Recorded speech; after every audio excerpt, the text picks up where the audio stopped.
Bing! Hello, everybody. How we doing today? Hi. After the cook, new episode, new year, 2021. My man, Chris Shem. One. There you go. How we doing? Yay. We're on. Gotta be better. Gotta be. It's already better than 2020 was. Yeah. That's killing it. It's crazy. It's crazy to think. So we had Scarlett.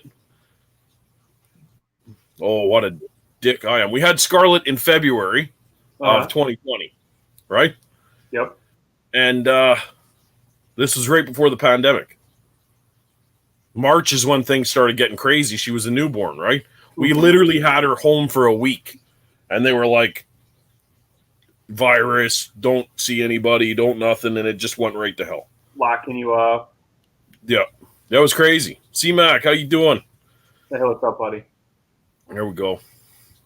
Yeah, it's deadly, man. I couldn't believe it.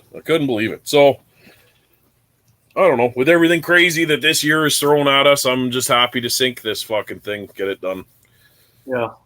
There's a promise towards relief or an end and all that. We just got to get to it.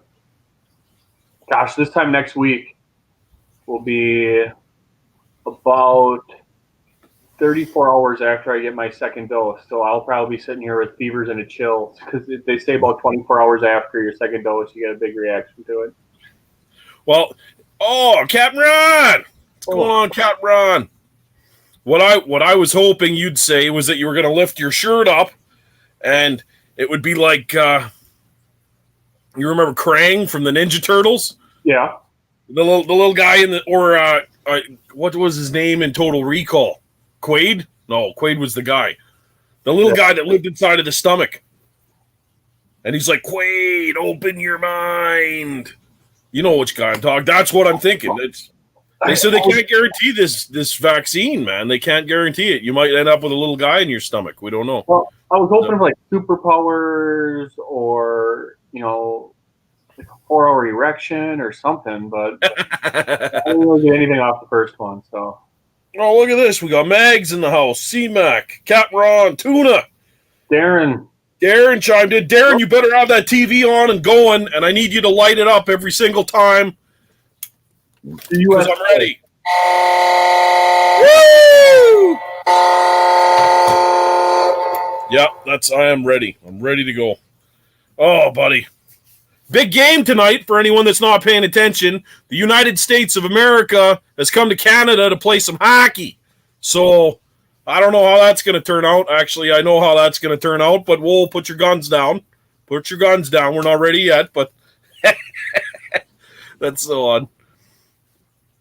Oh, I can't wait. I'm super pumped. These boys, man, they've been killing it. So it's going to be super cool. Super cool. So it starts in about a half hour? Half hour, yep. That's the thing.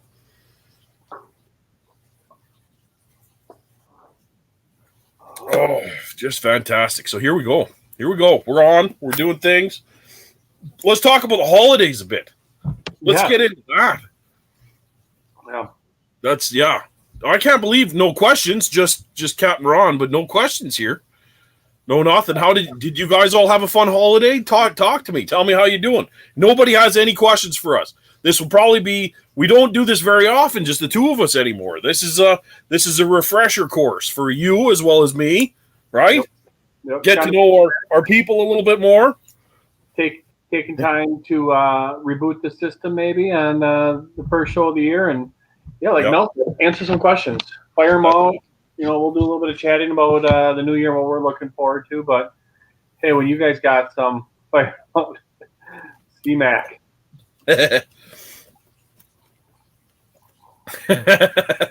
Oh, quit it with that damn, what is it, Pelletron? Yeah. Pelletron. I'm going to tell you a story about my elliptical that I had. Because Mel had an elliptical once, bought it for the wife. Took me like 6 hours to build it, set it up, get all the programming done right. We set it up in the basement. It became the most expensive clothes holder we ever owned. I kicked this thing with my pinky toe, I don't know, 30 frickin' times. One day I was like, you know what? I can't do it. I sold it for the exact price I paid for it. And I was like, I can't believe I broke even on this. She's like, well, it did take you a day to build. I'm like, I don't even care. Like, get it. Get it. I did not get my hair cut. I'm hiding it. I went to my barber, which lives in the drawer in my basement bathroom, and he cleaned the sides up a bit, but that's it. That's it. Yeah, you're letting the top get a little bit longer. Well, yeah, just a little bit here and there. And I did my eyebrows for all you mean people. When I put that question up in my stories, all you mean people talking about my eyebrows. They're back to normal. I don't look like an owl anymore. I like that there's a little bit more business in the front. You know, the party is always in the back. We got a little bit more business up there. Well, yeah, I'm not quite sure which way we're going with it yet. We're still. Someone had offered their fiance is a hairdresser here in the city. Uh-huh. And they were thinking, how cool would it be to do big green egg grill patterns? Right? And I'm like, you know what? My job is sort of like a rock star. It doesn't really matter. I don't have any important bank appointments or court proceedings, right? I could rock that for a couple months, maybe. It's because this is the thing, right? I don't even get to see grandma anymore because of this corona stuff, right? So, right. Like, I guess it doesn't really matter. I can look like iced tea for a while, or vanilla ice, right? And if anyone can pull it off, it's you. Yeah, that's it. Oh yeah, I guess the videos are there forever, aren't they? Whatever. It doesn't even matter anymore. We've gone too far, Chris. We've gone too far with the videos and stuff to take any of it back now. Right. There's no turning back. No, I get questions like that at work all the time. They're like, yeah, but don't you care about privacy? I'm like, I cook briskets in my bathrobe. I don't really care about privacy anymore. I'm flying commando in a bathrobe cooking brisket. Yeah, draw the line. That's it. What do we got here? Any crazy ideas for cooks this year? No, that's not the one. There we go. So this is our latest question. Any crazy ideas for cooks this year? Chris, you got anything fun? At this point, I don't have anything crazy planned. No, I mean, there's little things that I want to do. I mean, one thing I really want to do is up my pizza game. Work on, making my own dough and stuff like that, and kind of take that to the next level. Yep. I got a Lloyd pan to make these Detroit-style pizzas. Oh, yes. I went to the Costco, and they had these, like, frozen pizzas that came in a little pan. They were so damn good with the crispy edges, and I'm like, yeah, yes, the frozen ones are good, but I think we can do this better. So that's next on my list. Nice.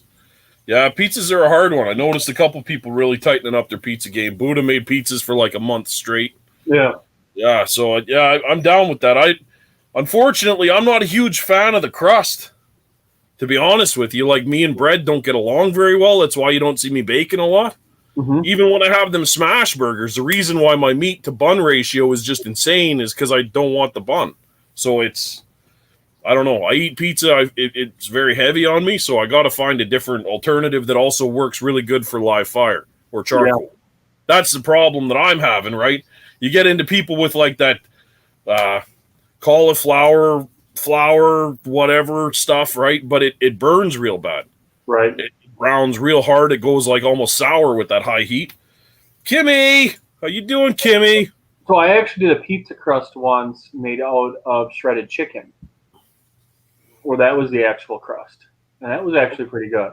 Mm. So, like, I cooked the chicken, shredded it, and I want to say just mixed in cheese, put it on parchment paper in the shape of, a pizza, cooked that for a few minutes, pulled it off and then put the toppings on it and then made it. That actually worked really well. It didn't have any flour in it or anything like that. It would have been keto friendly.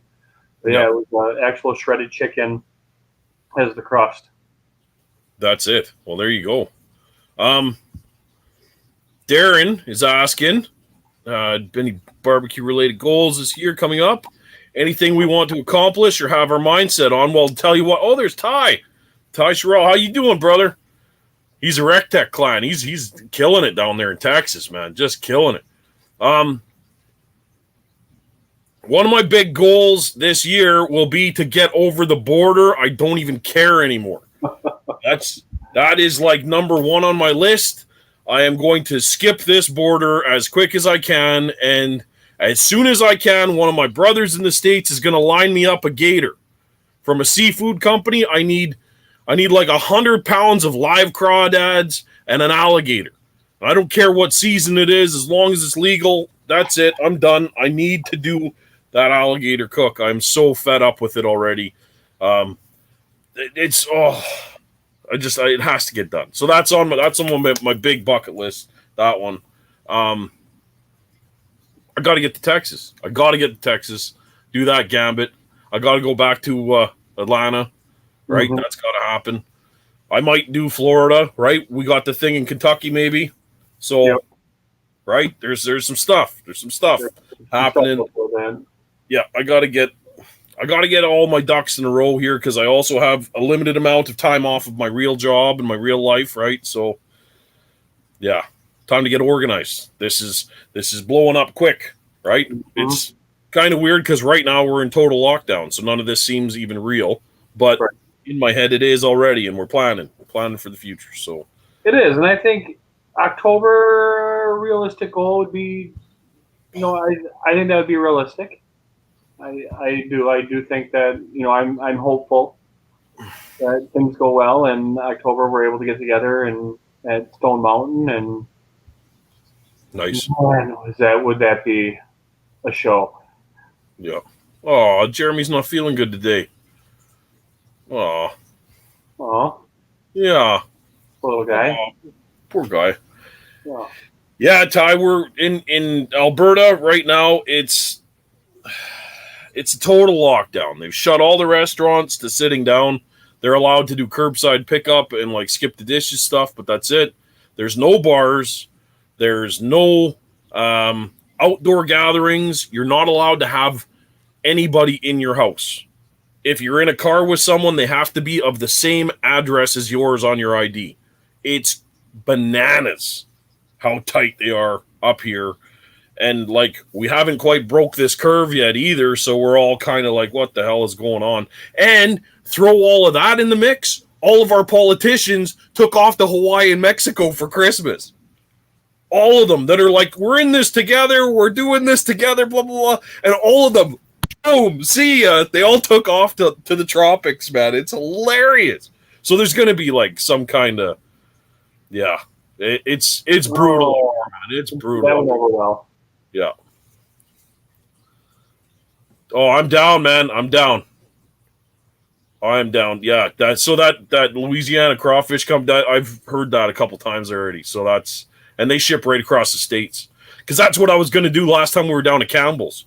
And when Melissa was going to cook there, I called them already and said, like, can you get this to Augusta? He's like, no problem. We can deliver it to somebody's door. It can sit there for up to 8 hours before you got to do anything with it. So I was like, yeah, let's. This is my flight time. This is when I need it delivered. Campbell, don't open the box. Right? Don't open. What's in the box? What's in the box? You don't want to know. Yeah. Don't ask questions you don't want the answers to. Yeah. What? Yeah, that's it. Oh, that would be fantastic. So they would ship live crawfish to you, so they would still be live? Yeah. Yeah, they're a lot like the other crabs and stuff like that. They've got some time before they die, for sure. Oh, and how would you prepare them? Crawfish? Yep. Oh, big boiling pot, man. Yep. Big boiling pot, like 2 bottles of hot sauce, a ton of Cajun spice, right? Some boil seasoning. Throw some corn in there, some baby potatoes, some sausage. Yes. Yeah, that's yeah. I'll tell you what. So I can get frozen crawfish up here. They're not cheap. They're insane what you have to pay to get them, and they're already seasoned, which sucks. So I kind of re-season them in my own shit when I make them. But when I do the corn on the cob, I pummel that stuff so hard with hot sauce that you have like a Frank's hot flavored corn, and it comes out like pinkish yellow. Like it's it's so good, man. And everyone's like, oh, what's wrong with this corn? It's so, and then they just keep hitting it, but they're like, What is happening? Well, because like once you start, you just can't stop. Oh, yep. Yep. Yeah, Oh, yeah. we do that a couple of times during the, during when corn's in season. We call it. I think it's a southern thing. We call it like Buford stew, where Okay, we yep. just do, shrimp, their tail on, or they tail on shrimp because it's fun to sit there and stew them with sausage, the corn, the basil. Oh, yeah, I go bananas over corn on the cob, like a seafood boiled corn on the cob. I go Mm-hmm. bananas. Yeah. Yeah, suck the heads. That's one thing. So I've never been to Louisiana. I've never been to Mississippi. I've never been, and I still, just from the shows I've seen and then cooking everything I see myself all the time. And this is Perdum, right? When I grew up watching cooking shows, Paul Perdum was one of my huge inspirations for like these crazy long cooks for the simplest thing that should take all day, right? You're making a stew and people are like, cook it in your Instapot. It'll take a half an hour. And I'm like, no, I've got a flat of beer and 12 hours and this stew is going to be perfect, right? Like we still do that. It's a very spiritual thing, right? But that was one of the things. He's like, if you're going to crack a crawdad, you got to suck the head. Oh. And the first time I did that, the flavor was like, holy crap. I could not believe that people would throw the head away after that. Now with COVID, it's gross, but I'm like, you finishing them heads or what's going on here? Like that's, oh. Let's talk about your gumbo that you made. Oh. We're talking about all that Cajun cooking. Yeah. So let's just chat about that roux. So this is something that I learned from trial and error. Like I've heard other cooks say it. You can't have a good roux unless you've burnt a good roux, right? You can't actually make a good one unless you've burnt one. I believe that 100%. I've burnt so many roux. I always try and rush things. It's in my genetics to just try and push things all the time. And roux is something that's like slow and easy, which is not something Mel does anyway, because I kind of like I wake up in third gear. It's just the way I do things. And cooking roux, I have to have like 3 open beers next to the stove, right? And back when we had the cordless phone would have to be there. And if someone rings the doorbell, screw it, I'm done, right? So I've got my 3 beers when I start my roux, right? Everything is right there, no problemo, right? You got your 20 minutes, roux is done, we're good. I like a dark roux. I like a fudge colored. The smell coming off of that is like, it's not burnt, but it is so nutty that it's just phenomenal. Mm-hmm. Mm-hmm. And now I've learned that as long as I'm there, and every time I've cooked a roux since I nailed that dark roux, every time I cook a roux now, I try and cook it hotter and faster without burning it. So I took my favorite huge wooden spoon outside, took a grinder, and cut an angle on it. So now I've got a flat side to a perfectly round spoon, so it still scoops, but it runs the whole bottom of my Dutch oven. Okay, so the inside of the spoon still has the contact. Yeah, it's like a hockey stick. It's like a hockey stick, but it's a gumbo spoon, and it's perfect. And I just back and forth, and it just, so now that roux, that was like a 10 or 15 minute roux, and for sure it would have taken 45 minutes to do it properly. Right. So I'm pretty happy about that. I like the nice dark roux. You drop the onions in there and just like right now, it's like the emperor is zapping them. It's, oh, I love it. Awesome. Yeah. Yeah, there we go. We got a question on your octopus. Oh, yeah. So my octopus, I like to blanch first. First, I'll marinate it. If you got raw octopus, I'll marinate it. And then you've got a boiling pot with seasoned water, and you dip it in. And it tightens up a bit. You dip it in. Tightens up a bit. You dip it in. And then you're gonna like stew it for a little bit of time. I don't know, half hour, an hour, give or take. Let it cool off, and then go grill it. And that's rolling over the open fire. I absolutely love it. There's 2 different ways of doing that too. You can do a really low and slow boil, or not boil, simmer all day on it. I like to hit it really hot, boiling, blanch it, and then like a half hour, an hour. And it's pretty good. I hate a super rubbery octopus. So that's the trick. Also with your grill, I like the direct fire because you get that charred taste to it. But you got to watch out. If you go too far, the suction cups start falling off, and then you went too far. So it's a real fine line there. So you still boil it before it hits the grill, the char? Yeah, oh yeah. So I'll boil it and then cool it and then bring it out to the grill. Okay. Yeah. And then just start to get the char and get the grill as hot as you can and just toss it on there? Yeah. Yeah, so you're getting the flavor of the charcoal, right? You can brush it with some oil. You get that going in there. You roll it over the fire, but you're probably only there for 5 or 10 minutes. Okay, and then when you stir it, what are you doing with it then? Well, then you slice it and eat it. That's it. Yeah. That's it. Nothing fancy, nothing more to it? Nope. No, half inch slices. Click, click, click, and tasty. So tasty. Love it. Butter. Oh, so if you make an oil glaze for it, you can do that again once it's done on the cutting board or on your plate. Okay. It's easy. Or like a lemon butter. Garlic lemon butter is nice. You can use Greek vinaigrette, right? Lots of people do that too. Over octopus. Greek is fantastic with octopus. It goes really good. Sounds fantastic.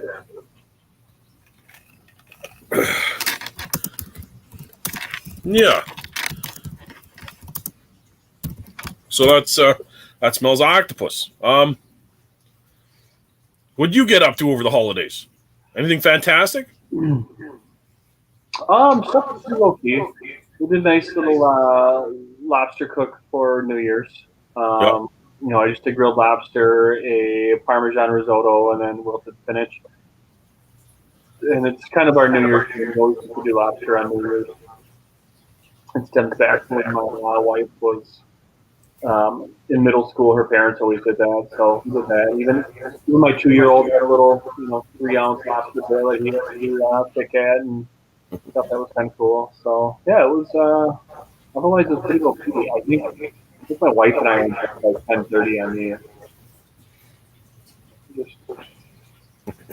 Nice. Well, that's awesome.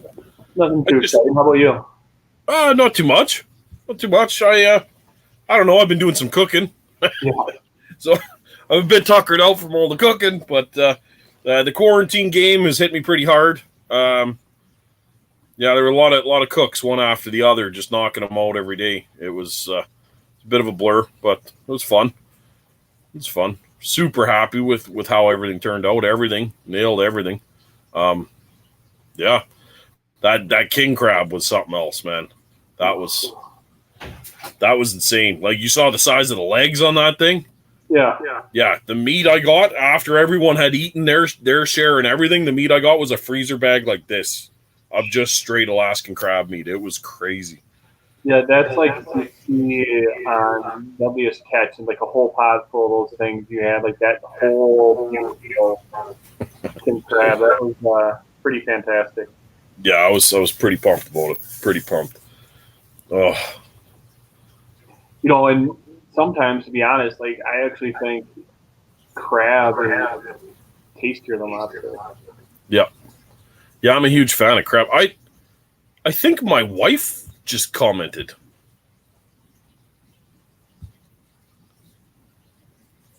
Oh. Because we're streaming on Facebook. That's what it is. Yeah, but I can see her.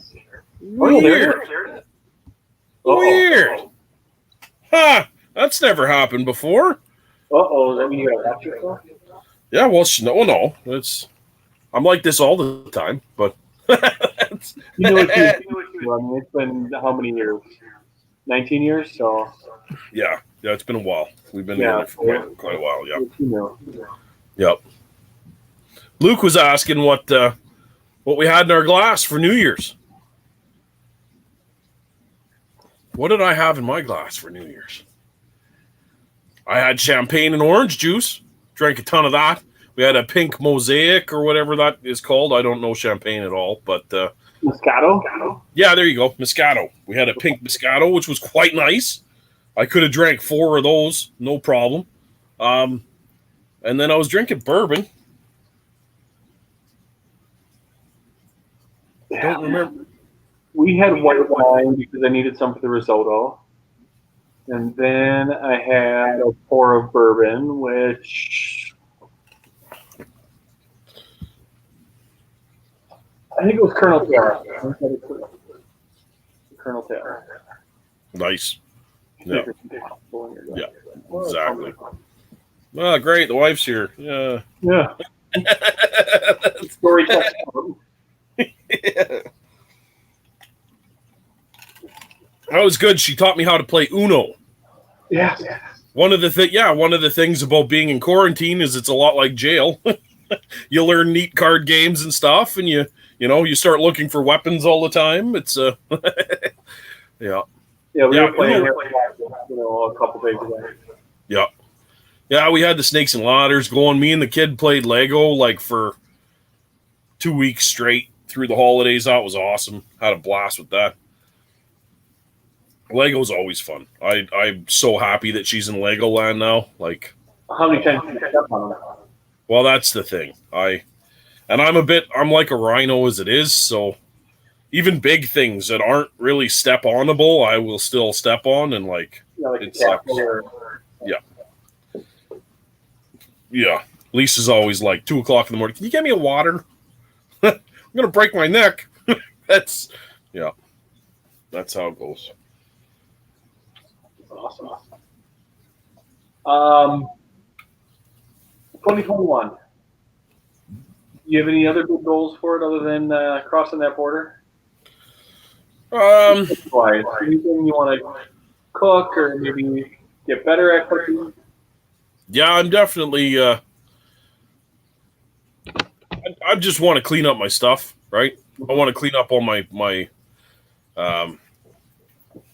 picture skills, my cooks, right? Get a little fancier with what I'm doing, not so hack and slash. Start putting a bit more effort into the finished product than just smacking pictures and eating it, right? Mm-hmm.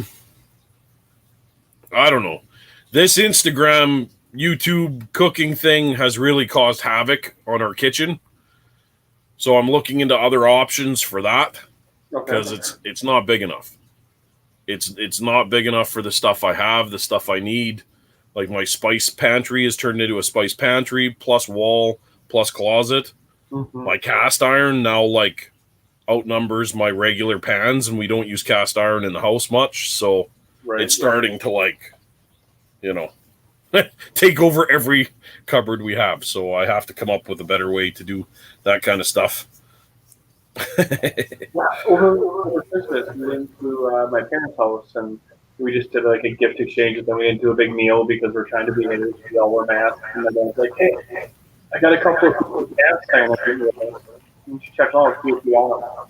They check them out. He's got this number 9 Griswold skillet. It's beautiful. I want that. And then the other the Griswold plus oven that has a nice big dome top to it. Oh, nice. Yeah. You need to give me an You just give me that. Yeah. That's Mom's trying to find right now somewhere. Our great grandmother gave her. It's a skillet for breakfast. That has divots where you put your eggs. Oh. And then it's got a section where you put your bacon, and it holds the strips long. Like it's got little ridges where you lay the bacon down, and it holds it flat. And she's like, yeah, her dad used to call it like the breakfast platter, right? So you just cook everything on there, and I'm pretty sure the way she explained it, it's for making like bacon and eggers, but on the cast iron. And I was like, how old is it? And she's looking at me. She's like, 1920s probably, something like that. I'm like, what? Like what? They had that back then? She's like, yeah, they had everything was cast iron. Everything was. Yeah, these ones are early 1900s, but it's some weight-and-wear ones that are early 1900s, and those are flat. The bottom is like glass on them. It's stuff that you don't feel nowadays. I mean, you can get it with higher end cast irons, the Finex ones, where there's glass on the bottom. But if you go into a large cast iron still, they're nice, tough, but the bottom isn't like what these antique ones are. Yeah. No, I know. Like, I love my Finex pans, man. I love them. They're machined. They're right. And we got this old. I think it's a 13-inch or 12-inch or 14-inch skillet that we used to cook when we were camping. We had it out at the cabin, and now it's at Mom's house, and she still uses it almost every day. That thing's never been cleaned, right? It's got a coating to it where like you could put the stickiest thing in the world in there and it would just like roll out. It's crazy. Like you even look at the shine and you're like, that was more animals than you could count. Like, to get that shine in there. It's just bulletproof enamel. Like, it's crazy. Yeah, that's fantastic. What about do you guys have an electric stove or do you have a gas stove? We got a gas. Okay. Yeah, I had to go gas as soon as I could. Yeah, we have electric now. We're gonna redo our kitchen. I really want to get range, electric, but a gas range where I can start using my cast irons inside because they're going to hold up better. Any nonstick pan after a while it starts to warp because they're part of it's because of our glass top stove. Yeah. And then the other thing is that that nonstick always starts to wear off. Yeah. You're like, well, where's it going? Yeah. Your food. Yeah. Teflon pork chops. That's yeah. That's yeah. No, my ramen cook is what started me on the gas. I never had a gas before, and we had a glass top here, and I switched over to gas from that glass top just because of the ramen. To be able to dial it down on the smallest one, it's like a lighter. You know what I mean? It's literally it's like a lighter that's just doing this, and it's the most insane, like gentle. It's crazy. If you're cooking a big chili and you put it on there, like every 20 minutes there's a bubble. Yeah. Now it's like my stove goes from like 1 to 8, and if it's on a 2, eggs are gonna burn in a few. Yeah. You got to barely have it on stuff, and it's just like you don't get that control. It takes so long for it to cool down. Then. Yep. Yeah. Gas, you want it to cool down, you turn it off. Yep. Well, that's in my cast iron when I'm doing a steak, and I'll slide it right to the edge so that the gas is hitting just one side of it. So then I'll take it and I'll slide it over there in the butter, flip it over, and drag it back, and you just see it like it. Yeah. It's weird. It's like a controlled. Yeah. Yeah, I'm loving cast iron and gas. Very happy. I love cast iron on the Big Green Egg. I did those scallops when I did my Neptune's Feast, right? Yeah, it's yeah. I do all of my steering on the Mini Max because again, the way I sear it is I got a big cast iron on the Mini Max. I'm not getting any, I'm not getting a whole lot of smoke flavor from it, but my house doesn't stink. You bring it out there and you don't stick up your house. So the two things that I really want when we redo our kitchen is I want a gas fireplace.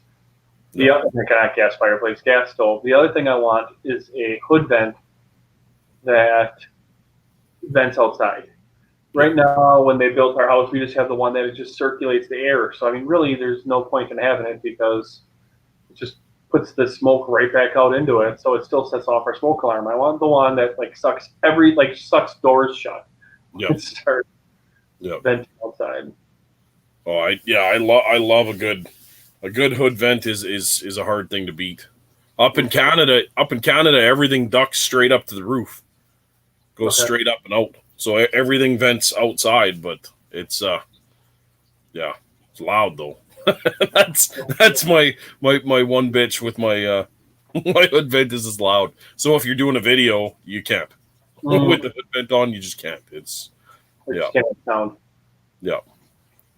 And that's one of the things that hold me back from doing that classic. You record every step of the way when you do it to do that video, right? You have to do the voiceover every time because of that. Like it's. Yeah, and that's one of the things that I want to get into this year too, is get back into the video, up my video game too, and you do some of the voiceover stuff because it's a good way to kind of explain it. That way you can focus on what you're doing when you cook, and then do the voiceover later, and that's actually helpful too. Yep. Yeah, it's a good thing. I get that's the majority of people. That's what they're wanting to see. So I think we're all going that way. with those videos, right? Mm-hmm. It is what it is, but I don't know. I still like. It's just a matter of time if I have the time to sit down and edit them. Like I usually when I do cooks, is like I have all the content done and ready to. It's just a matter of one. I still like capturing the pictures. You know, there's something about capturing the right picture of a steak dancing in the flames or a nice picture of it cooked. Yeah. And then two, it's sitting down and actually having time to edit the videos.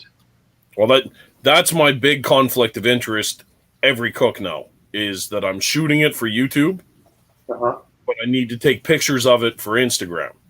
Right. And unless you see me on YouTube stopping doing everything and then getting right in the way of the camera to get a picture, like, you can't do both at the same time without looking like a jerk. So it's a tricky beast, right? So then I'll cut the camera off, wasting perfectly good footage to get the picture that I'm getting, and then go back and turn it back on, and that sucks too, right? Now you got stop breaks for no reason. It's a tough one. It's a tough one with the camera versus video.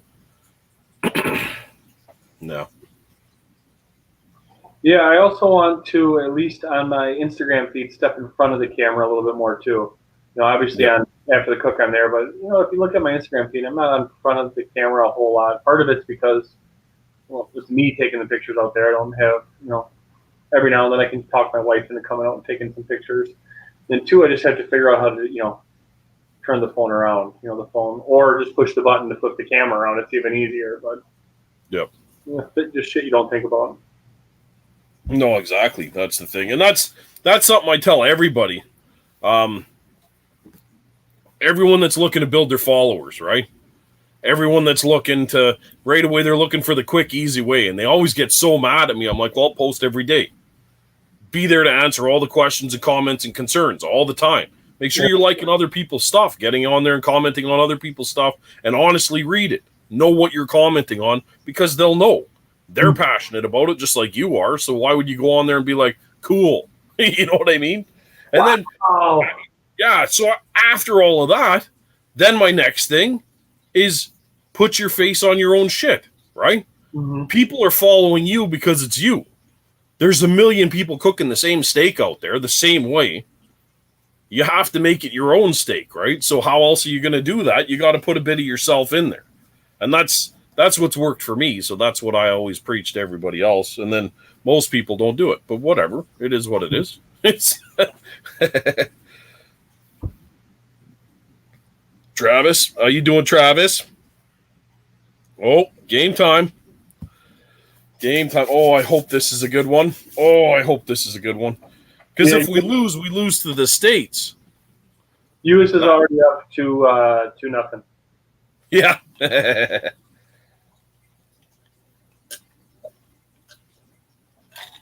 That would be insane. Not true. So, Jeff, how you doing, buddy? Oh, yeah. So that's I don't know.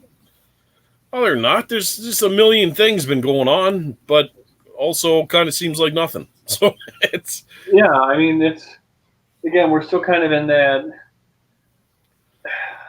that time where people are starting to get a little bit more optimistic. You know, the vaccines are rolling out. There's, you know, there's hope. There's light at the end of the tunnel.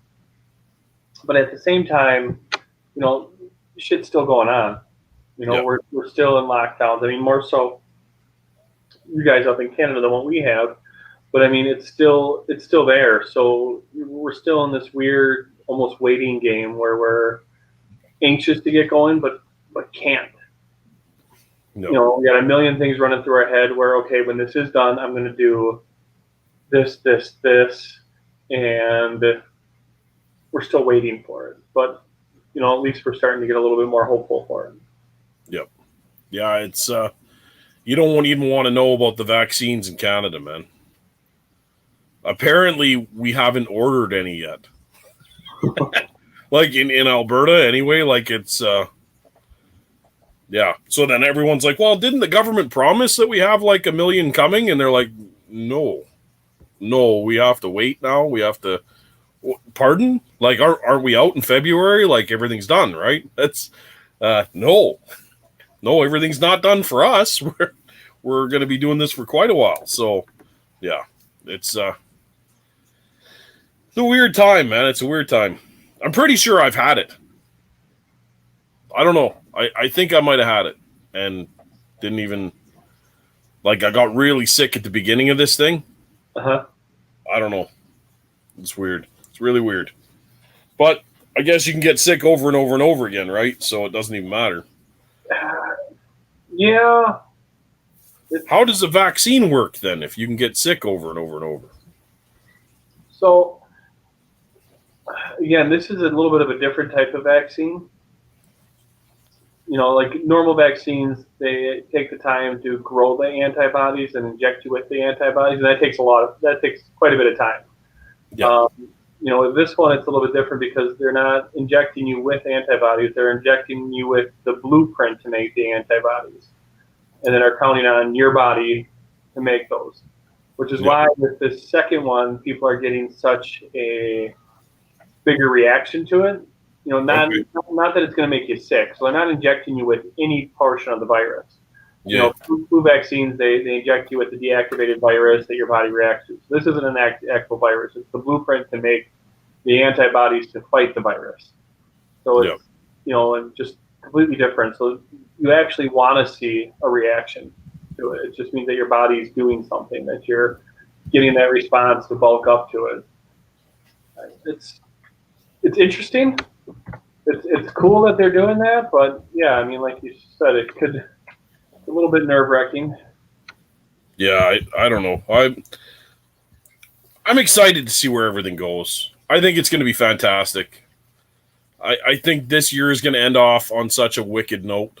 There's a whole bunch of stuff that I think people haven't even thought of yet because it's not quite in their grasp, but there's so many bucket list things that people have wanted to do now coming out of this. Mm-hmm. People that would never go to a music festival before are probably going to hit one up now and go like balls to the wall. Mm-hmm. I see these kinds of things coming out of this, right? Everyone was laughing about all the divorce rates and stuff skyrocketing when this thing got everyone was locked in, right? Well, what about for the people that are finally free after like 2 years of this crap, right?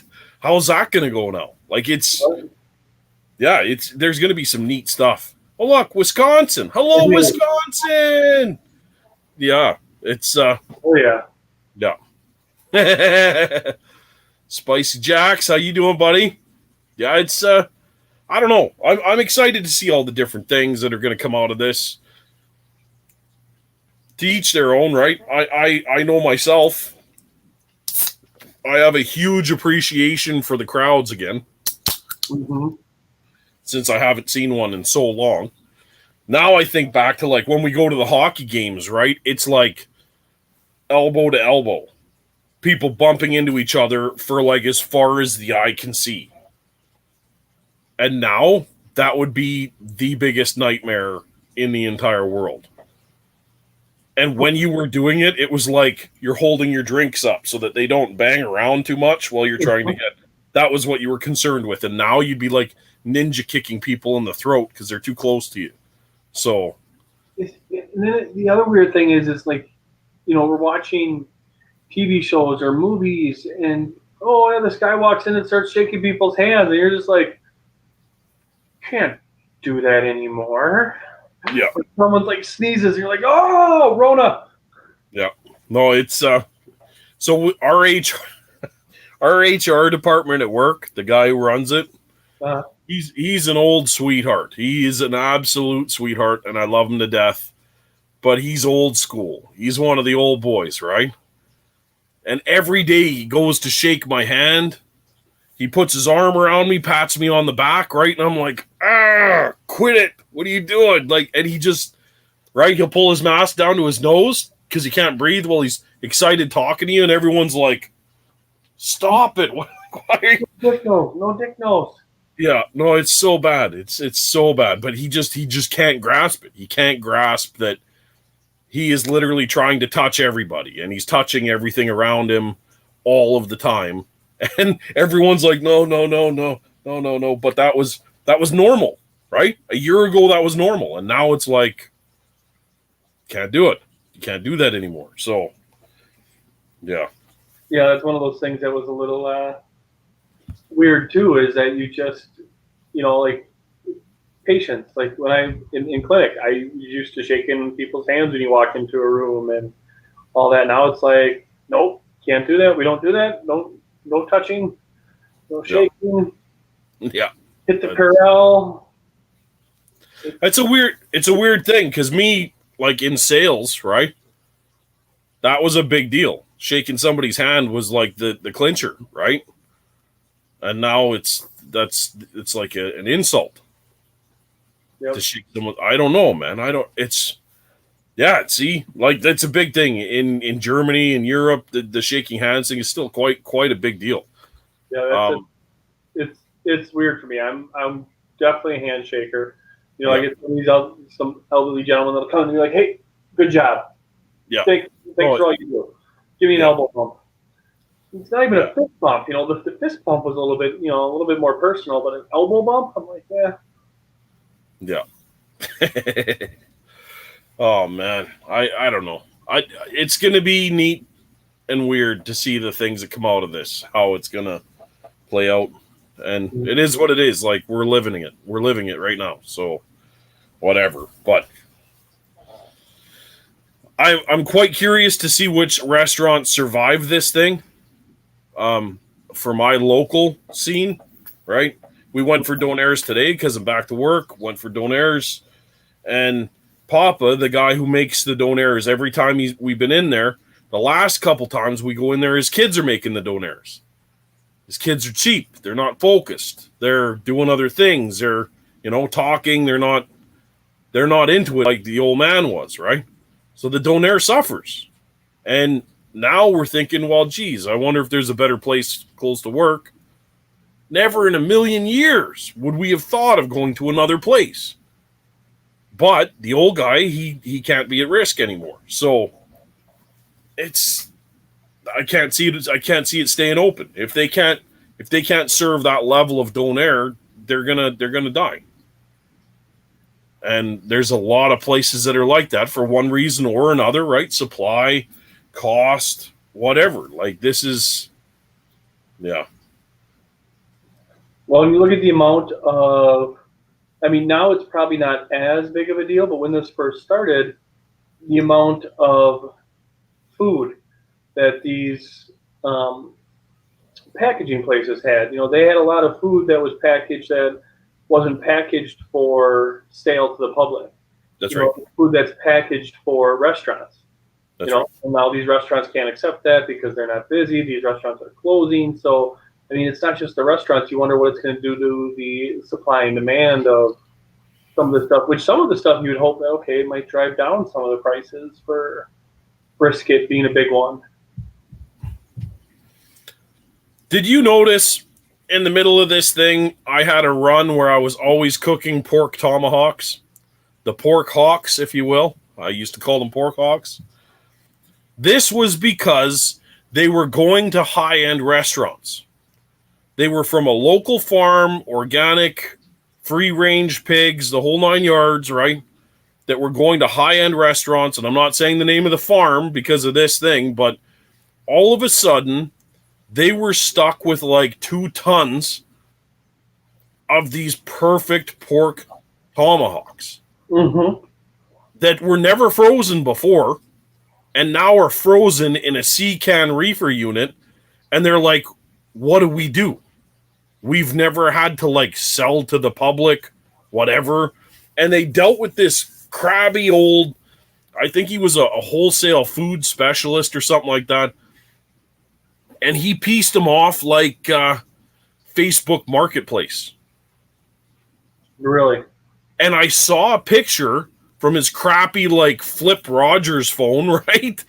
Of those pork tomahawks. And I was like, tell you what, let me get one case. I'll try one case. And we'll see how many cases you got. And he's like, I'm not going to tell you how many I have, but I'm sitting on a few, right? Okay. As soon as he opened the first box, I was like, I'll take 4 right now. 4 cases. Wicked. So someone else who I believe owns a restaurant or is selling them online, something, came and bought the whole sea can after that. So I lost out on the rest of them. But for a while there, I was getting like $40 a piece tomahawk pork chops for like $5 a piece. It was crazy. And that's one of the things, like I was telling you with the COVID briskets, right? The COVID briskets are nuts.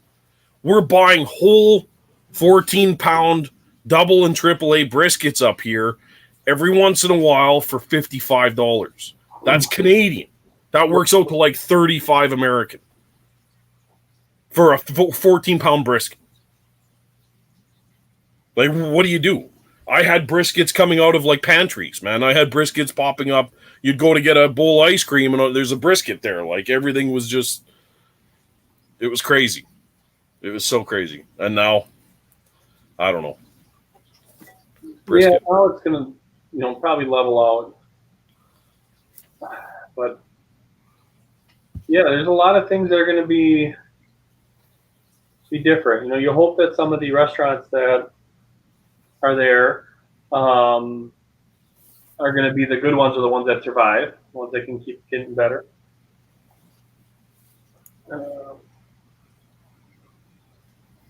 Bamboo. I'm drinking Caribbean rum and White Claws today. That's what I'm drinking today. Nice. Caribbean rum and White Claws. I love truffle butter. Tell me about truffle butter. Kimmy, tell me about the truffle butter. It's always she always brings up this random shit, but she's actually quite good at it.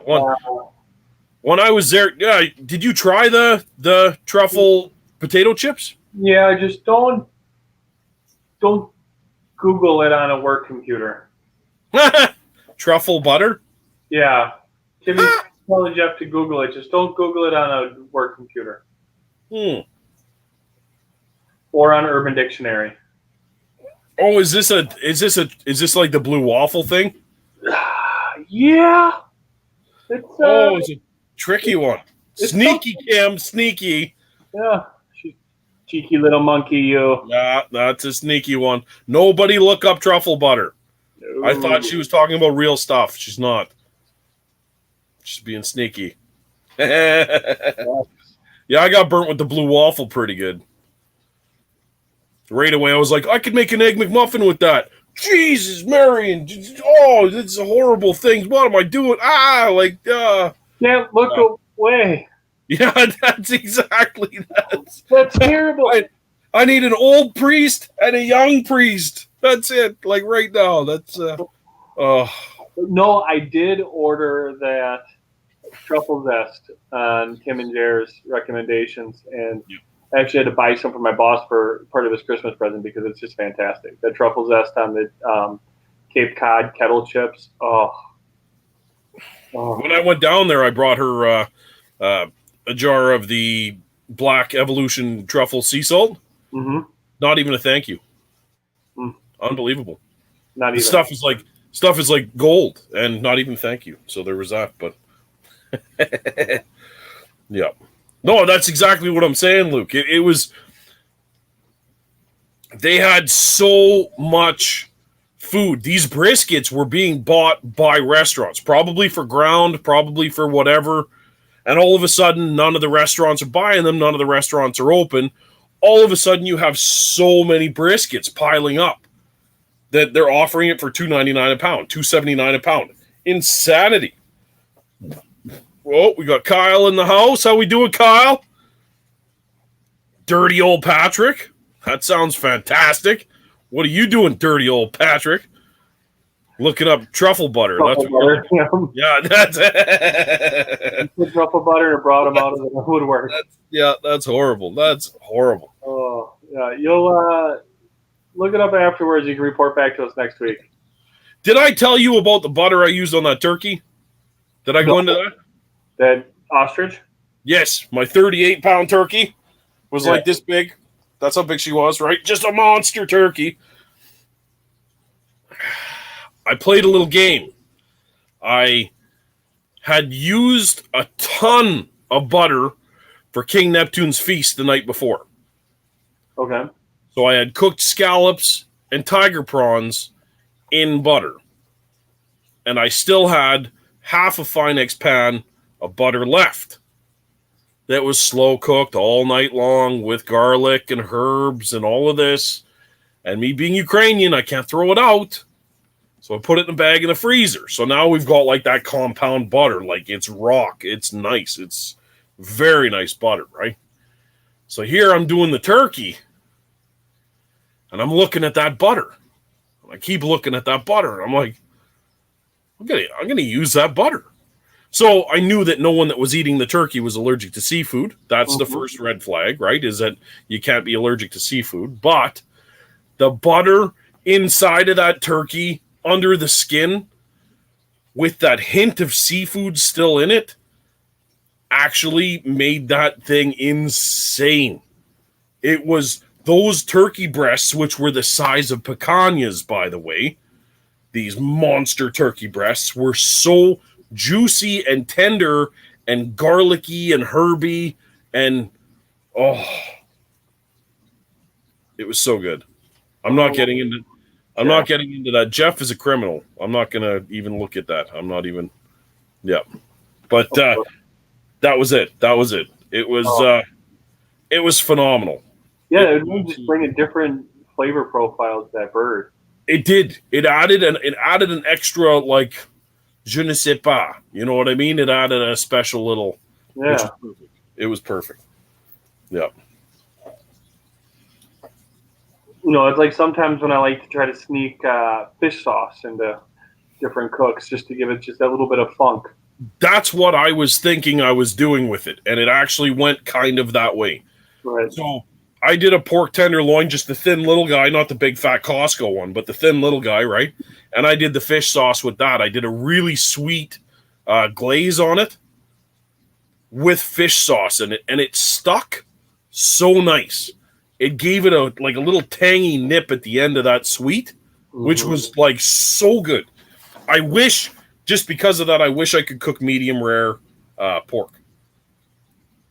I would like to revisit, actually, now that we are talking about this, I would like to revisit that sauce on a sirloin roast.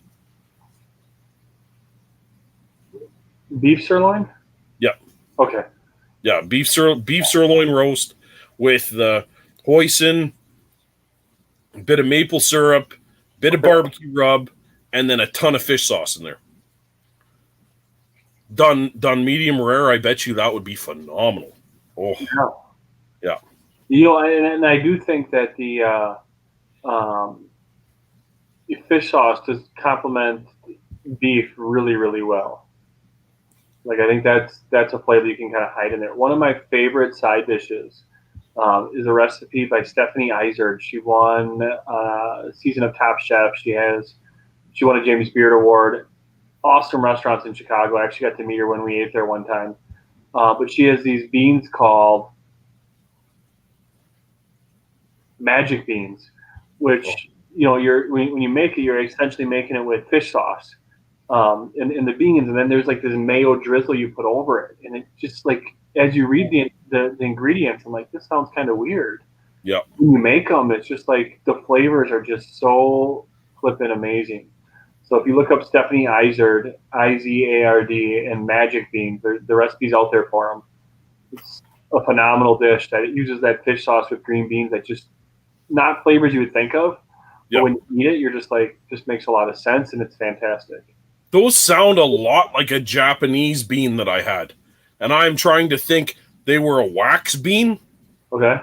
Like whole wax beans that were grilled, I think over fire or something, but they had the weirdest taste to them, but they were so addictive. Like you wanted to eat them like crazy. This salty umami-ness that's just... And when I ate them, you know, it wasn't that time. It was a different time that we sat at the chef's table where, you know, you sit at the counter and watch them cook this stuff. Yeah. And you could see that they're using all these cast iron pans. And it just brought me back to when I ate those beans, is you could taste the char from those cast iron pans. So when I do them, I like to do them on the grill, either in my wok or in a cast iron pan on there, where you could just get that that char and that flavor from that, because the fish sauce and the other ingredients in that, there might be a little bit of sugar. It starts to caramelize a little bit on those beans, so you get that with it, and then the mayo you drizzle over, I think, has some fish sauce in it too. Remind me to revisit this. We'll message later. After this, I need to look that up. Yeah. I need to look that up. Big time. And I need to make that again, because it's been, probably about 7-8 months since I made that, and going into that right now. Yep. Jared, this is Luke. Moose Shed Barbecue. This is Luke, the guy I hung out with in Canmore. He's a sweetheart. You want to follow him for sure. Moose Shed Barbecue. I love him. He's a cutie. He's an Englishman. They're not all bad. Yeah. Yeah, I don't know. It's one thing that I'm a bit nervous about. March 9th is a big day. People should probably put that in their calendar. I turn 40 and I can't go to Vegas. I can't go to Vegas. So I don't know what's actually going to happen. The wife is like, we could have like a tea party at the house, for nobody and stuff. And I'm like, it's not going to work. Tea party? Yeah, I'm going to have a garbage fire that will burn for days. Oh, that's a tea party? Okay. Yeah, that's it. Yeah, garbage fire. Burn tires and shit. Yeah, it's not good. It's Yeah. Oh, Paul, how you doing, Paul? Thinking of you today, buddy. Yep. Much love to you today, Paul. Yep. Yeah, that's a big one. That's a big one. Yeah, if you're anybody on here, go and check out Paulie Strong Project. That's a good thing. Definitely a good thing. You go check out either of our IGs. Big Paul on the Grill, right? Yep. Yeah. Today's a big day for them. You should definitely check that out. Yeah, our thoughts and prayers go out to you, Big Paul, on this day. You and your family, going through some stuff that no parent should ever have to go through, buddy. So we love you. We're thinking of you guys. Yep. And keep doing your thing, knowing that you guys are making a difference in the lives of a lot of other people, and your son continues to touch the lives of people that he never met. So Yep. Through you guys and the work that you and your daughters and your wife are doing. So keep doing it, buddy. We love you. We're here to support you. If you ever need anything, you always can reach out to us. 100%. With you guys. 100%, buddy. Ugh. Yeah, I mean, it's kind of brings us into some of these other things that I was thinking about talking about tonight. As we start the new year, a lot of stress that's been going on with COVID, being stuck inside, not doing stuff. So one of the things is, Mel, is what do you do to kind of de-stress or recharge or reset yourself, kind of get you back to square one? Oh, that's a tough one, man. I got some weird got some weird kinks, man. I'm a weird bird. If I can get myself some time on the deck without the kids, without whatever, some time on the deck with a drink and a stogie, that really helps a ton. Do you ever do cooks where you leave your phone away from it? I haven't in a couple of years. Okay. I just that part of me, like, it's ingrained now where there's even in my most enjoyable cook, I want to share it. Yeah. And that's the crappy part now, is that, like, this has not taken a lot of the fun out of it, but it's made it a lot more serious, where some stuff I would cook for fun. The other night we did tater tot casserole, right? Uh-huh. Bacon bits, 3 different kinds of cheeses, fresh chopped purple and green onion, tater tots, all baked and melted in a Finex pan. And like it's a crap cook. You're not going to do nothing with it. And all of a sudden, it just caught me the right way. And I was like, don't move. Don't touch it. Don't touch a tater tot. Got to get my phone out and just catch that angle. And I got like the deadliest shot of just a silly cook, right? Which was just fill our pie holes. But then that came out and it was like, now you need it, right? It's... But, yeah, and it's, you know, I've had cooks where I've, you know, maybe done them for me, and maybe haven't done the whole, you know, I might not take pictures during the whole process. Yeah. Where at the end I might just say, you know what, I love doing this. I'm going to quick get, you know, this shot here, or, you know, or it might just be, you know, you might see shots where, hey, look, I only took a picture of this steak as it was being seared, or all of a sudden it's just like the finished product of it, because, you know, sometimes those cooks are just for you where you just do it yourself. Yep. Well, I tried to do that with that pork shoulder I did, the jerk pork shoulder. Yep. It wasn't that big a deal. I didn't do much with the prep or whatever until it hit the fire. And as soon as I saw the juices from that pork shoulder start caramelizing on the skin of that pork shoulder, I was like, this just turned into an epic cook for all of the cameras and everything to go on like right now. And then that was it. Like it was meant to be a relaxing day.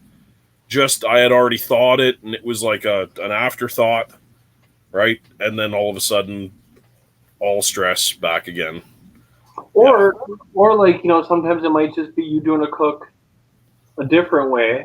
You know, like the day that I spent outside with my fire pit cooking, you know, over that, where it was just kind of fun to just take a step back, take your time, cook it, grab these different videos or, you know, pictures at different angles than what you normally would do. And that's, you know, that kind of does enough to kind of reignite that spark in you too. Or, you know, one analogy we always used was kind of filling your bucket, you know, as parents, as, you know, work in the medical field, as, you know, brothers, sisters, anybody out there, you know, you always tend to take from your bucket to give to other people to fill up their buckets to make them feel better. Yep. You got to find a way to fill up your own bucket and, you know, kind of make sure that your bucket's full. And if you find these little things that, you know, to do that, sometimes it is just, you know, taking an hour to have a cocktail and a cigar out on the deck and recharge that battery or fill that bucket. I'll tell you what, is Jer and Kimmy still on here? I'll tell you what, when I went to their place, I stayed with them for a week, right, out in Toronto. Mm-hmm. Yeah, I cooked every day. Like I was on it. I was on Instagram. I was doing that stuff, but it was still fun for me because it was a new place, new people, right? Doing that kind of stuff. When I came home, I actually felt super relaxed, which was neat because I was doing kind of my regular stuff. Like I still had the grind going, but I just felt, you know, better. It was really nice, and I thank them both very much for having me there. It was really cool. It was really cool, and I was quite refreshed coming back from that, even though I kept it up every day. It was, yeah, man. And they made me do the dishes, which I don't. If the wife is on here, fuck. I hope she didn't hear that, but yeah, I did the dishes for a while. So, yeah, which I don't do here. I don't know how. My hands don't fit. Look, if I had to wash this with a rag, it'll split again and I'll need stitches, which I do every time. And then I do one of these over everything so that I don't ever have to do the dishes for another couple of years again. No, you close them down and like, oh, this one's still dirty. Well, I probably just didn't do it. The wife comes into the kitchen, there's blood all over the walls. I'm like, look what you made me do. I told you I couldn't do this. This is it. Yeah. So much blood. Yeah, that's. You want to? I don't think you can even see it, but hold on, this shitty camera. You see that nipple? It's still there. It looks like, huh? You see those two little ticks? Yeah. I cut it twice more on each side of it. On the nipple. Like this thing, I'm gonna have to get it amputated, man. This thing is just like. it's a beacon for my knives now. Like, it just doesn't stop. One of them was I was cracking the crab, right? I was cracking the skin of the shell of the crab so that I could snap it. And when I went to snap it, the knife went, and I was like, all of a sudden, there's just, what the hell, man? Like this. Ugh. I was thinking you were like hacking at it with a knife and missed and hit your finger, and I was like, why? No, it just doesn't stop, this stupid finger. But yeah, it is what it is. Bourbon has been tasting amazing lately, by the way. I've really been working at staying out of it because it's been so good. But throughout the holidays, I went outside for a few cigars, a few stiff bourbon nights, right? And man, I just totally reinvigorated with the. What have you been liking lately? Do you find you like different bourbons when you smoke cigars versus? Yes. So I drank a whole bottle of Basil Hayden. I finished off another one of my E.H. Taylors. I almost finished one of my Eagle Rares, which I've not been terribly excited about because I haven't seen any for a while. Mm-hmm. And there was, well, they're not here. They're by the other fridge. But there's a couple bottles that I've been hitting pretty hard. But that Basil Hayden disappeared, like, because that's a super sweet one, right? That's got a real nice finish to it. It's probably a little more mild, so it's not going to give you a really strong flavor. I would think that one would go well with the cigar. You know, you're not going to get overpowered. Well, it all depends what kind of cigar smoker you are.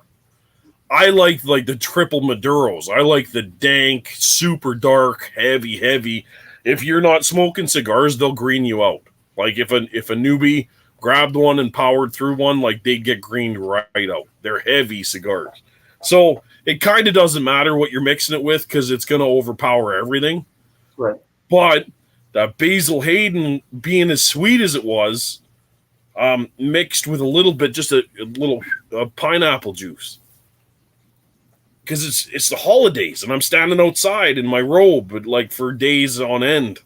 So it didn't matter. I put a little of pineapple juice in there and just a splash of the soda stream, and this was freaking unbelievable. Like, it was so good. Yeah. Yeah, I've been. I this weekend I went through and redid some of my. What the hell? It's over here. Some of my bourbon shelves. Oh yeah. Here, this shelf, well, up top is just my Four Roses. Nice. Here, is that an antique? Is that a Weller antique? No. That's in there. Okay. Yeah. Now Weller Antique 107 that my boss got me for Christmas. Nice. It ended up being a single barrel store pick too. Oh, deadly. Ordered it online. So top shelf or top in the glass here is my high proof bourbons. I really don't like the high proof bourbons. We got some in here. There's another one down there for some lower ones. Back there, all that's Buffalo Trace up top. Oh, nice. Pappy is right there looking at us. Weller Antique is right there. There's a Weller Special Reserve. Nice. Sazerac Rye, George Stig Jr., a couple Blantons. And then some other high proof stuff. So, yeah, got it all organized, and it was a fun day. I love how they keep doing this. Asking me how many drinks. Okay, hold on.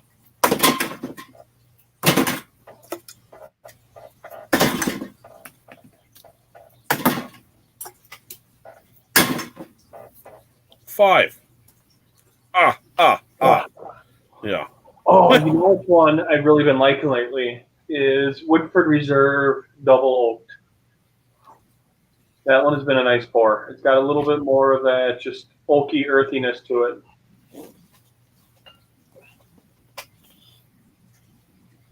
Yes. Nice. Yep, I've been liking that pour lately. Nice. I'll have to crack that one. I would think that one would actually go pretty well with a cigar too.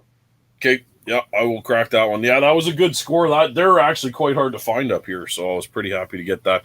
You know, what the weirdest one that I haven't seen in Alberta at all, and I found it today when I was loading up on White Claws, was that 40 Creek Nanaimo bar. What? Have you ever seen it? So 40 Creek has a Nanaimo bar liqueur. And I was like, just straight out of the bottle, because it's just me and the wife, right? Whatever. And holy crap, I could drink that whole thing on ice. Huh.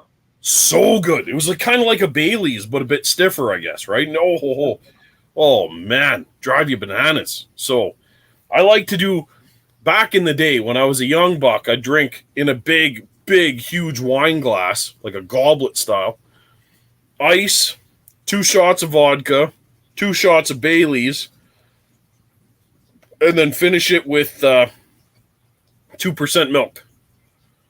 And I'd call it the White Ukrainian, right? Okay. And I'd drink this thing. Yeah. So you end up with like 3.5 shots of liquor in this glass with milk, right? So you never get heartburn. You never get it was just crazy. So good. And now that I tasted that, I was like, it's time to bring the White Ukrainian back. Like, this is a good time. This is, yeah. Oh. Did you ever have the bourbon cream?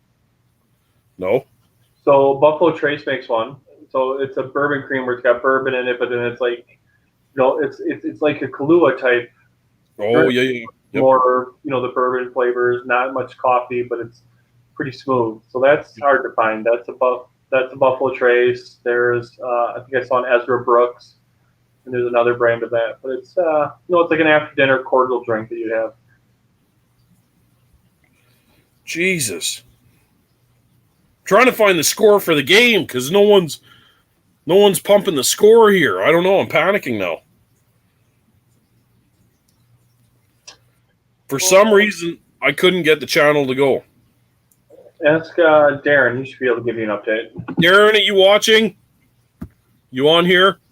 What's the score, Darren? You're doing really bad at updates, Darren.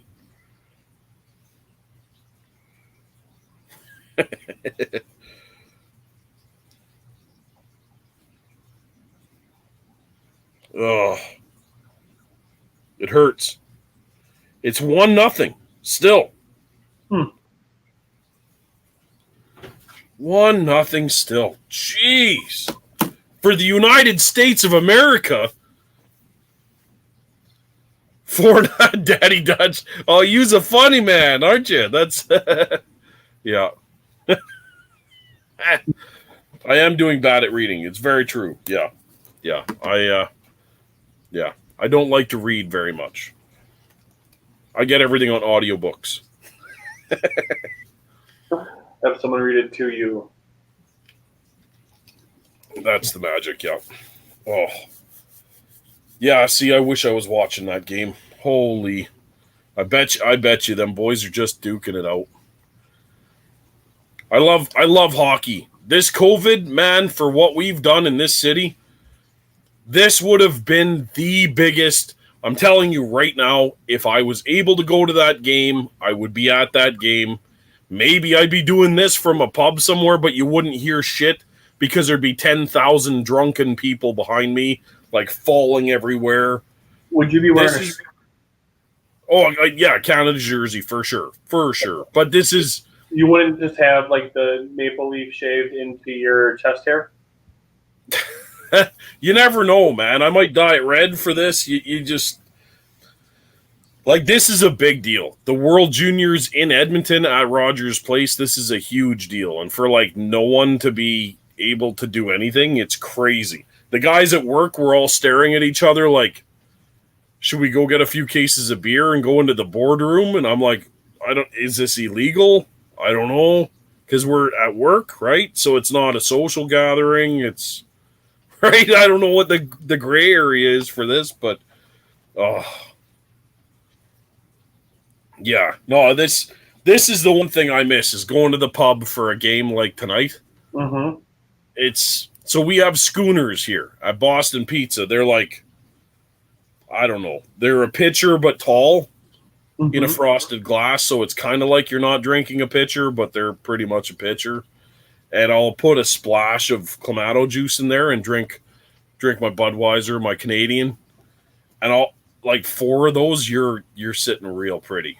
You're sitting, and you're peeing every 2 minutes for the rest of the night now because you just drank, I don't know, 10 liters of beer. But it's so good. I have such a freight train every time I can do that, and I miss it very much. You know, and people are going to do it. Well, they're going to go hard. They're going to go. Well, here's the thing that I heard after the pandemic of the 20s, right? And all of that, whichever it was that killed everybody in the 20s, came the dirty 30s. Well, no, the 1918. That was it. And that gave birth to the roaring 20s. There we go. Where for no reason at all, people put on their best dress and went out on a Tuesday at 4 p.m. and got absolutely shit-faced at a bar. So let's hope that this is just before the roaring 20s. You know what? Right? Okay. I told the wife, I'm like, after this, if you want to go for Caesar salad and a bottle of wine, I will gladly split a cab with you. Let's go and yeah. Can I bring my pee bucket to Boston Pizza? Shut up, Darren. Shut up. They were talking about that on the barbecue chat. I couldn't believe he brought it up, but he totally brought it up. And I was like, you're a jerk. You quit it. Oh, love it. Oh, Barber. Wow. There you go.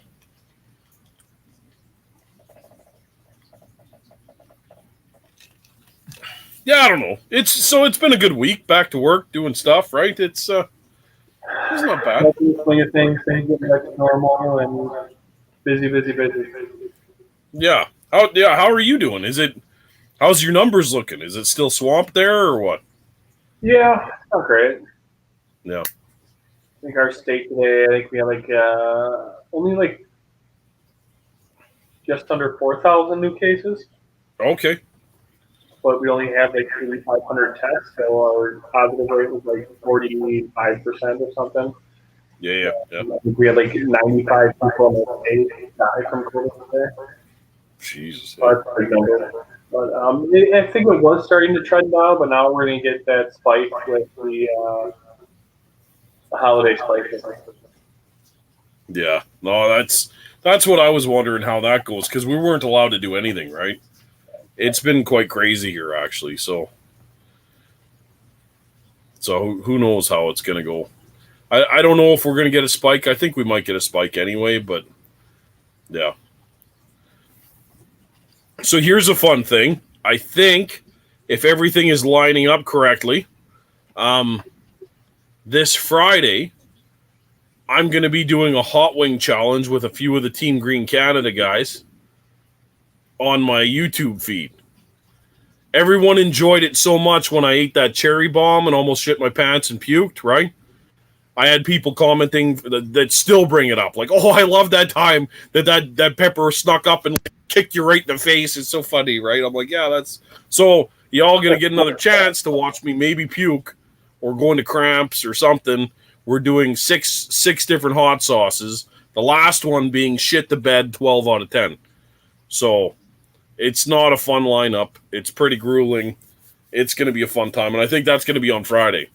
So I've been training little bits here and there, dab here, dab there. It's not been a great time, and I'm not super excited about it. One of the guys, Jeff Davey, right? He's Big Green Winnipeg.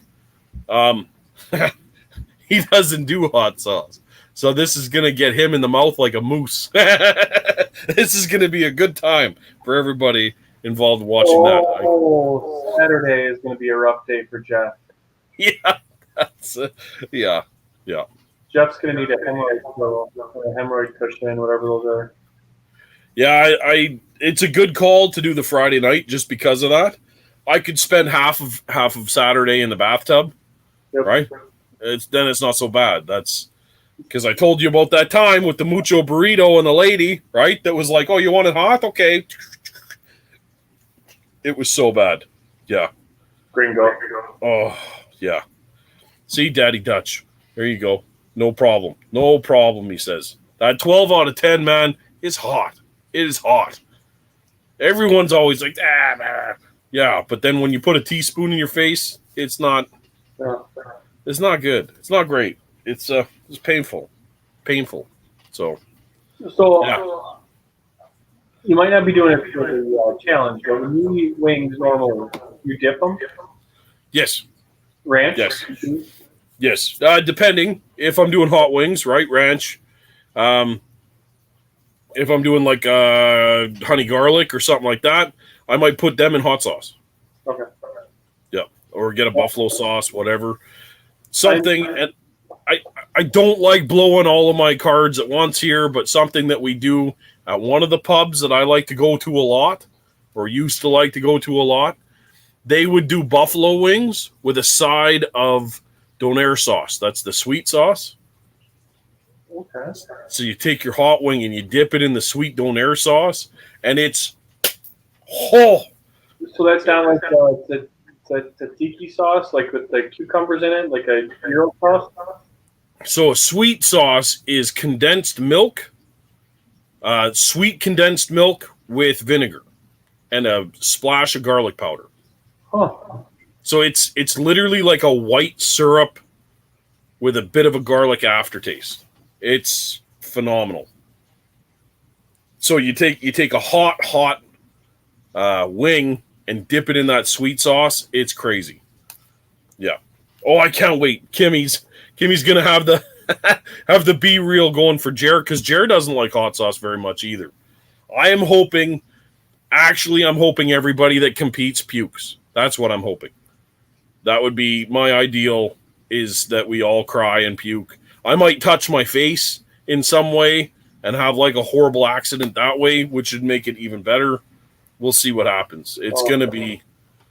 I have a horrible track record for spicy stuff. There was a time that I grew my own ghost peppers. I dried them out in the dehydrator. And Lisa watched me. I was in the kitchen, and I pulled the food processor out. And I started putting these dried ghost peppers in the food processor. And she's like, "What are you doing, you idiot? Get outside with that blah, blah, blah." And I wasn't even thinking. Emily was like 6 months old at this time, right? I wasn't even thinking of what I was doing. I was just kind of doing it. So I go outside, and I'm looking at her, and she's looking at me out the kitchen window, and she's shaking her head at me. And I've got the picnic table out, right? And I hit it. I fucking pepper spray myself with the powder that comes off of the food processor. All of a sudden, there's a cloud of powder of ghost pepper that is now in my eyes and up my nose, because I'm like, what's hurting? Oh, like up into my sinuses, right? Oh, man. Keep in mind, she's watching me out the kitchen window this whole time. Here I am on my knees with the garden hose, full jet spray up my nose as I'm almost puking, shooting it up my nose, trying to like drown myself just because of the pain. It was, and she's laughing at me. She's laughing at me. I literally could have went to the hospital. It would have been, it ended up flushing a whole bunch, and then it was like bad for 2 days. I had veins in my eyes for a month. Like, it was so bad. And she's like, "You were about to do that in the house, you idiot. Like, what do you..." And I was like, what? I don't know. I wanted to make powder for... I love that she saw it coming. Yeah. Got you out of the house, but yet still made you learn your lesson. Oh, Ben, it's so bad. Oh, Wickerland. Wickerland's... Oh, that's awesome. Thanks for tuning in, buddy. So Wickerland and Patio, that guy, he owns Wickerland and Patio. Oh, shop. They're a huge Big Green Egg distributor. They sell everything, though, right? Out in Calgary. And I got to hang out with him in Tirana. And he's a neat unit there. Love those guys, man. Support local whenever possible, right? Yeah. Get to know your local barbecue people all the time, man. They're amazing. Yeah. Yeah. You know, it's those types of places that you want to support now, because you don't want to take it for granted when all of a sudden they can't be there. So make sure that you're supporting them. Do what you can. Yep. So you're gonna have that going on Friday night on your YouTube channel. That's right. Yep. Next week on After the Club with a special guest. Yes, we do. Melissa Riom, I believe is how you say her last name, or Grill Mama. That's how we affectionately know her as. That's right. Next Tuesday is Grill Mama. So she will be on. Think of your questions. If you guys have something that you want us to talk about with Grill Mama, shoot us a message and we can bring that up with her. Yep. Questions, just themes, ideas. We'll be there. Shoot one of us a DM and we'll make sure we talk about it. Be here. You can post in the comments too, so that'll be a fun show. Yep. Oh, hell yeah. Yeah, that's going to be a blast. Grill Mama, I love her. She's a sweetheart. She's very good at what she does. You guys are going to want to come up with some questions for her, for sure. I'm very stoked to have her on. We're going to have some neat guests coming up this year. We got some neat stuff kind of hidden and penciled in here. I'm very excited. Very excited. Yeah, we're going to be down a little bit too. Not just straight barbecue or straight figuring in people. There'll be some people that we're going to get out of the woodwork from, all different corners. So it'll be fun. You guys are going to want to make sure you keep in and keep checking out, and things will be pretty awesome. Heck yeah. Daddy Dodge, I'm so happy to hear that you're fine with all of the hot food. That's awesome. But it's not very entertaining when you're just fine with food. You need to cry a bunch and punch yourself in the nose or shit your pants. That's the stuff that people want to see. They don't want to see that you're fine. Trust me. Let me be your petri dish. If I'm oh, this is not bad at all. So what?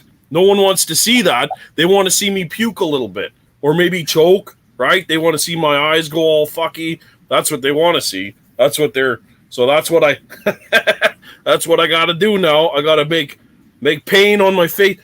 Duke, I wish Duke would get on this. Duke can't do Tabasco sauce. This dude, when he was out there, he's like, oh, this is spicy. I'm like, that was fucking pepper, dude. You don't even know. He's like, no, I don't eat spicy food. Oh, I deserve a purple robe, Barney. Thank you. I know exactly what you're talking about. No, that's people love to see me choke. People love to see it. It's a good time. And it's been that way my entire life. So I'm used to it. That's, yeah, I'm going to physically hurt myself on Friday for you guys. It's going to be fun. Make sure you tune in. Make sure you tune in.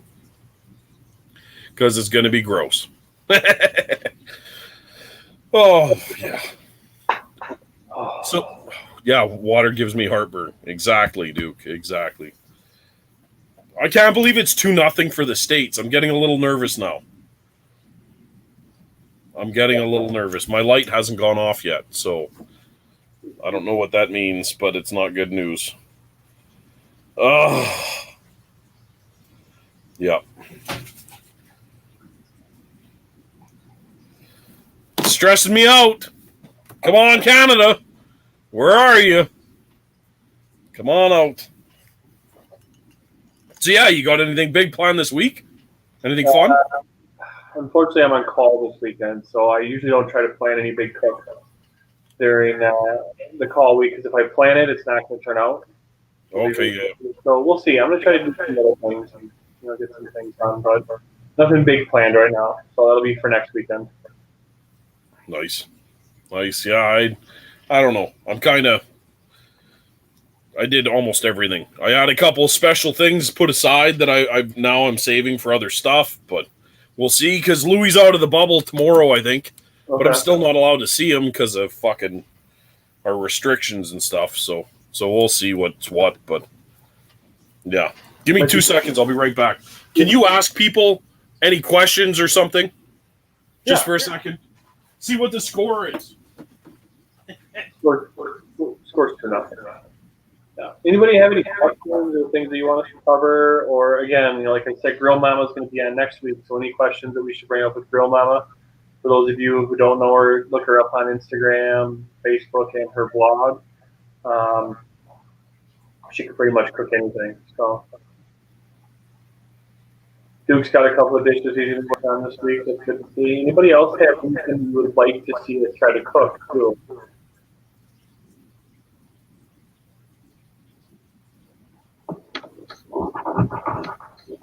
Or is there any guests that you guys would like to see us try to get on? That could be a fun thing, a fun rabbit hole.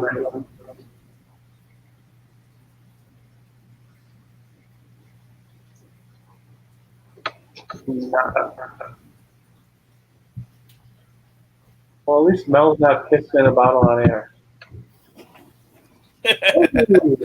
Yeah, there's no bucket peeing anymore. That's yeah, that's so ghetto. At least when we did this outside, you didn't even know what I was doing. I was just like, oh, look, birds.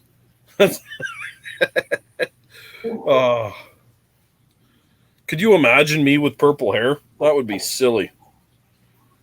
I don't want purple hair. No. I can't see with purple. I can see with red. Yeah. Ronald McDonald colors, yeah. Yeah, or just the tip, like red tip. I'm pretty happy with it. It's really turning out quite nice. You wouldn't believe the weird comments I get at like the Superstore and stuff, right? Just old guys are like, yeah, I remember when I used to have one like that. It was really fierce. I'm like, well, why don't you have one now? Well, I'm married. I grew up. I'm like, I'm married. I'm a grown up. What are you? What are you talking about? That's just, yeah. You can be a grown up. Yeah, I can for sure be a grown up. No, never. I refuse. Oh, the wife gets so mad. So mad. Like, picture me at a parent-teacher meeting. These things do happen. Like, I do have to do these things. Mm-hmm. It's a part of a regular dad's task. I have to do these dad tasks. But at the same time, I'm like, lady, do I know? Were you at a bush party in '98? Like, just not far from, like, excuse me, sir, we're not talking about that right now. We're talking about Emily's, you know. Open the viper. Yeah, that's it. Yeah. Doctor Strange. Yeah.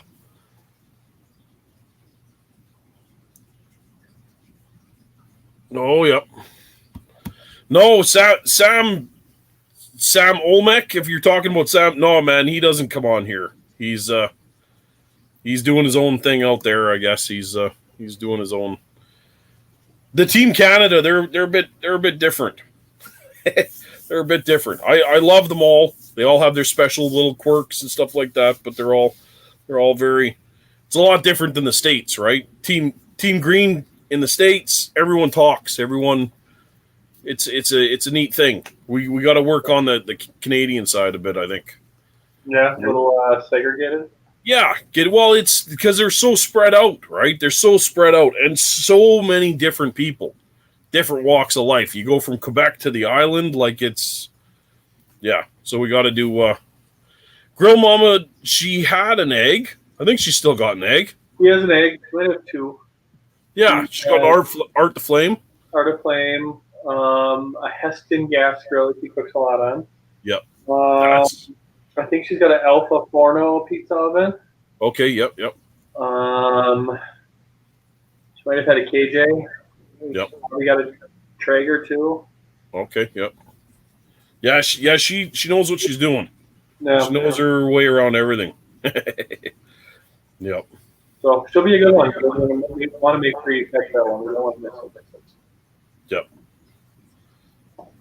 Oh, buddy. Yep. Yeah. Whew.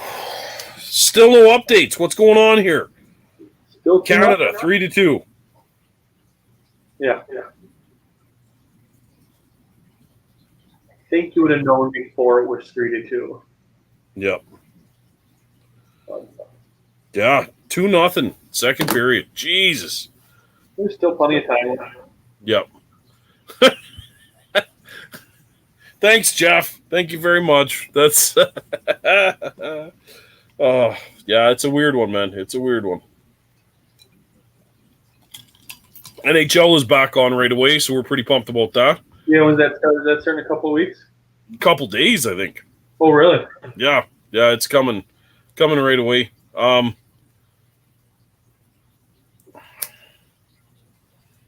Yeah, I don't know. The Packers are in, eh? Yep. They made it through. Yeah, okay, good. They're the 1 seed. They get a bye this week. Nice. Yep. To get to the Super Bowl. Yeah, that's awesome, man. That's wicked. Oh, I don't even know if CFL is going to do anything this year. Oh, really? Well, no one said anything. I haven't heard nothing about it. Well, it's scary, man. It's without the crowds, like there's no money. So, yeah. Uh-oh. Daddy Dutch. What'd you do?